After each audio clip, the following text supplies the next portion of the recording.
Hello, আসসালামু আলাইকুম guys. সবাইকে অসংখ্য অসংখ্য ধন্যবাদ জানিয়ে আমি আজকে একটা ভিডিও শুরু করতেছি। দেখেন, এই যে দেখা যায় সাদা যে এগুলো কিন্তু শুটকি মাছ, সব শুটকি মাছ। অনেক অনেক এখানে কত পরিমাণ শুটকি আছে আপনারা জানেন না, না দেখলে বুঝবেন না। আসলে আমরা যারাই শুটকি খাই তারাই কিন্তু একটু বুঝে শুনে শুটকি খাবো। শুটকি মাছ এগুলো হলো পচা মাছ। দেখেন, এই পচা মাছ যেগুলো বাজারে বিক্রি করতে পারে না, মনে করেন পচা যায়, মানুষে খায় না, তখন কি করে এগুলো আনিয়া বালির মধ্যে, বালুচরের মধ্যে এগুলো বিছায় দেয়। দেখেন, এই যে মাটির মধ্যে দেখেন কোনো চট নাই, কোনো বস্তা নাই, এগুলো এই বালিচরের মধ্যে বিছাইয়া দেখেন শুটকি শুকায়, পচা মাছ। তো কি করে এগুলা মনে করেন যে বস্তা বিক্রি করে এই দেশে গরুরে খাওয়ায়, আবার অন্য অন্য দেশে সেল দেয়, অন্য অন্য দেশে নিয়ে মানুষে খায়। আমরা বাংলাদেশের মানুষে এই শুটকি বেশি পছন্দ করি।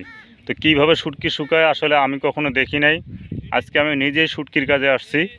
দেখেন, অভাব নাই, অভাব নাই যে এই যে আমাদের বাঙালি ভাইরা এখানে সবাই আমরা আসছি, একসাথে কাজ করি, সবাইকে নিয়ে। আরও আছে লোকজন, ওরাও আসতেছে। তো দেখেন এই অবস্থা শুটকি। দেখেন, আপনার যারাই শুটকি খাবেন দেখে শুনে খাবেন, বুঝে শুনে খাবেন। এই পচা মাছের শুটকি, ভালো মাছের শুটকি কখনো বানায় না, পচা মাছ দিয়ে শুটকি বানায়। যেগুলো বাজারে বিক্রি হয় না, যেগুলো মানুষে খায় না, পচে যায়, সেগুলো মনে করেন আইনা এখানে যে বালি চরের মধ্যে ফালায় রাখে, এখানে শুকায় যায়। শুকানোর পরে এটা বস্তা প্যাকিং করে বাইরে সেল দেয়। ঠিক আছে? তো সবাই যারাই শুটকি খাবেন দেখে শুনে খাবেন, বুঝে খাবেন।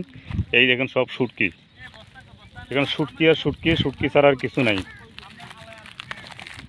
তো সবাই ভালো থাকবেন। আমার ভিডিওটা যদি ভালো লাগে সবাই লাইক শেয়ার করে দেবেন। আল্লাহ হাফেজ।